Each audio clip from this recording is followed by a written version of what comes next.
The world's most generous prize money is attached not to the Nobel Prize, but to the Mo Ibrahim Prize, awarded for good governance in Africa as determined by a very simple test: a democratically elected leader who actually leaves office at the end of his term. The winner receives $5 million plus $200,000 a year for life. The 53 African nations yielded one claimant in 2011, but not a single one for the 2 years previous.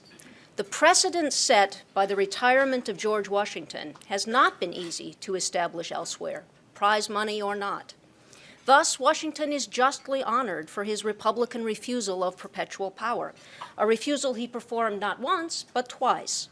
First, when he resigned supreme military authority in 1783, and then again when he relinquished presidential authority in 1797. Although Washington went willingly, it can't be said that he went quietly. Not, of course, that he made any sort of fuss and bother. That was not his style. But he did on both occasions take the opportunity to speak to his fellow citizens about the perils ahead. The impulse to extend his guiding presence over the generations indicates, I think, how difficult it actually was for the most competent man on the stage to exit of his own accord.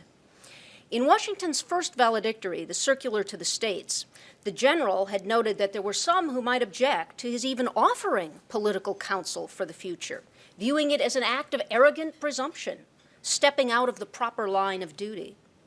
Washington responded by saying, "Silence in me would be a crime." Why a crime? Because although the war had been won, it was yet to be determined, according to Washington, whether the revolution must ultimately be considered as a blessing or a curse. In view of what he called the present crisis, Washington was convinced that it was not only permissible but incumbent on him to set forth his thoughts on government, which he proceeded to do by describing 4 pillars that were needed to support the glorious fabric of our independency and national character. Like the circular, the farewell address was never delivered as a speech.